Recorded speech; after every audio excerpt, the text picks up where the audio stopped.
ഞാൻ എങ്ങനെ സ്ലോവേനിയയിലെത്തി അല്ലെങ്കിൽ യൂറോപ്പിലെത്തി എന്ന വീഡിയോൻ്റെ രണ്ടാം ഭാഗമാണിത്.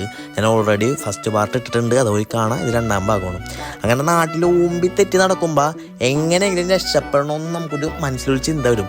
സാധാരണ പിള്ളേരുടെ ഒരു 23-24 വയസ്സാകുമ്പോഴാണ് വന്നത്.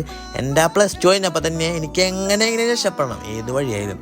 പ്ലസ് ടു കഴിഞ്ഞപ്പോൾ തന്നെ കുറേ പേര് ചോദിച്ചായിരുന്നു പുറത്തു പോയി പഠിക്കാൻ നമുക്ക് അതാണ് ഇതാണെന്നൊക്കെ. പക്ഷെ ഞാൻ എൻ്റെ നാട് വിട്ടു പോകൂല എന്നുള്ള ഒരു ഇതിലായിരുന്നു. എനിക്ക് എൻ്റെ നാടാണ് ഇഷ്ടം, ഞാൻ നാട്ടിലിരുന്നേ പഠിക്കുള്ളൂ, എനിക്ക് എൻ്റെ ഏറ്റവും വലുത് നാടാണ്, അങ്ങനെയൊക്കെ പറഞ്ഞു കൊടുത്തതാണ് ഞാൻ. അങ്ങനെ പെട്ടെന്ന് ജോലി കിട്ടുമെന്ന് പറഞ്ഞിട്ടാണ് ഏവിയേഷനിൽ പോയി ചേർന്നത്. അവിടെ ചേർന്നപ്പോൾ മനസ്സിലായത് ഭയങ്കര ഊമ്പിക്കലാണെന്ന്. അങ്ങനെ എങ്ങനെയെങ്കിലും വേറെ എന്തെങ്കിലും വഴി കാണണമെന്ന് ഇങ്ങനെ ആലോചിച്ചിരിക്കുമ്പോഴാണ് എൻ്റെ കൂട്ടുകാരൻ IELTS പഠിക്കാൻ പോണത്. IELTS എന്താണെന്ന് പോലും എനിക്കറിഞ്ഞൂടാ. അതറിയാൻ പോയപ്പോൾ എനിക്ക് അബ്രോഡിൻ്റെ കാര്യം അറിയണത്.